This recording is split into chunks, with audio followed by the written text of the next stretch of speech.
Valentine day মানে আমার কাছে হচ্ছে লুচ্চা দিবস। ভ্যালেন্টাইন ডে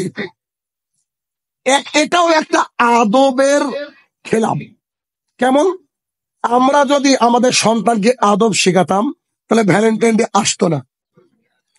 ভ্যালেন এবং টাইম নামের দুজন নারী পুরুষ, এরা একে অপরকে পায়নি, তার জন্য ইহুদি খ্রিস্টানরা খাস করে এই 14ই ফেব্রুয়ারি দিনটাকে তাদের ভালোবাসার স্মরণ দিবস হিসাবে পালন করে থাকে। এটার নাম হচ্ছে ভ্যালেন্টাইন ডে, ইংরেজিতে বলেছে। তো কেন? রাসূলুল্লাহ সাল্লাল্লাহু আলাইহি সাল্লাম বলছেন, যদি কোন নারী আর পুরুষ একটা ঘরে থাকে সেখানে তৃতীয় জন থাকে শয়তান। কোন নারী আর পুরুষ যদি সেপারেট একটা ঘরে থাকে তৃতীয় জন থাকে শয়তান। আর পার্কে একটা গোলাপ নিয়ে গিয়ে বলছে আই লাভ ইউ, তার মানে শয়তানের বাপ ওর সাথে। তো এই যে ভ্যালেন্টাইন ডে কোথাকার একটা দিবস আমাদের পশ্চিম বাংলায় এসে পালিত হয়। শুনে রাখবেন, খবরদার, আপনার ছেলে মেয়ে যদি বলে 14 তারিখে আমার এক্সট্রা ক্লাস আছে, কম্পিউটারের ক্লাস আছে, আপনার সন্তান সন্ততিকে বাড়ির থেকে বেরোতে দেবেন না। সেদিন বলবেন, আম্মু, ও আমার আব্বু কলিজার টুকরা, আজকে তোমার প্রাইভেট সব বন্ধ, আজকে বাইরে যাবে না। তাই তো মজা করে একটা কথা বলেছিলাম, সে কথা আপনাকে বলি, যে কোনো একদিন একটা 17 বছরের মেয়ে ওর মাকে বলছে, আম্মু আজকে একটু ফিরতে দেরি হবে। জিন্সের প্যান্ট পরা মডার্ন মানুষ, বুঝেন না, আজকে একটু ফিরতে দেরি হবে। তোর আম্মু বলছে কেন? তো বলছে I have extra class today, আমার একটা এক্সট্রা ক্লাস আছে আজকে।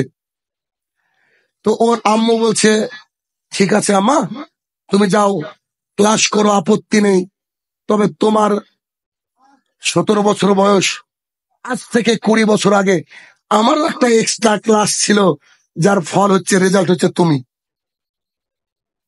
বুঝলেন?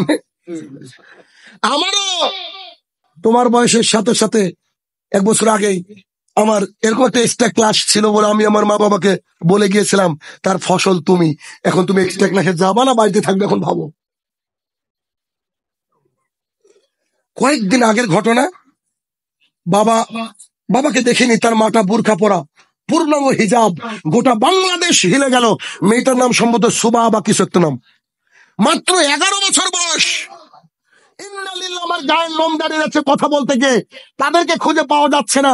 সোশ্যাল মিডিয়া একেবারে তোলপাড় হয়েছে, আমার কলিজার টুকরা সন্তান কোথায় হারালো খুঁজেন।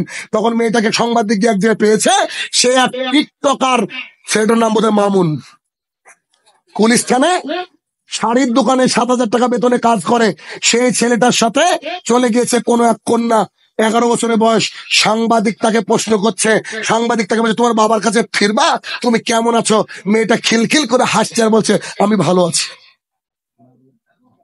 কল্পনা করতে পারছেন সমাজটা কোন দিকে যাচ্ছে? আপনি আমি আমার সন্তানদেরকে যখন স্কুলে বাড়াচ্ছি, প্রাইভেটে বাড়াচ্ছি, খোঁজ নিতে হবে ভাইরা আমার, নইলে একেবারে আমরা শেষ হয়ে যাব। কারণ একটা বাবার, একটা মায়ের হচ্ছে স্বপ্ন যে আমরা যা করেছি আমাদের সন্তানরা ভালো থাক, এই জন্য দিন রাত নিরলস পরিশ্রম হয় ভাইরা আমার। আর এই সিচুয়েশনে এসে যদি আমরা আমাদের সন্তানকে ভ্যালেন্টাইন ডে, তারপরে র্যাক ডে, এখন আবার র্যাক ডে বলে একটা জিনিস পালন হচ্ছে, সেটা কি? স্কুলে কলেজের শেষের দিন সবাই সাদা পোশাক পরে যায়, স্কুল ড্রেস পরে যায়, একে অপরের পোশাকে আজে বাজে লিখে, এটা নাকি মনে রাখতে হবে। এই জন্য কি দুনিয়া! চিন্তা করেন, নবীন বরণ একটা মেয়ে, একটা ছেলে প্রথম কলেজে ঢুকছে, তার বুকটা দূরে দূরে কি হবে, প্রথম দিন গিয়ে অনুষ্ঠান পাচ্ছে। সেই অনুষ্ঠানে কি বলা হচ্ছে? সেই অনুষ্ঠানে প্রিন্সিপাল, প্রফেসর সব বসে আছে, আর সামনে একটা মেয়ে হিন্দি গানে ড্যান্স করছে, তার শরীরের 4 ভাগের মধ্যে 3 ভাগে কাপড় নেই। একটা সন্তান যখন গিয়ে অশ্লীলতা দেখছে, ওর শিক্ষার কি হবে? এজন্য বলেছিলাম, education is the backbone of nation.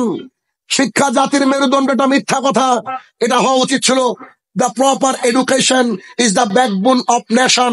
সঠিক শিক্ষা হচ্ছে জাতির মেরুদণ্ড।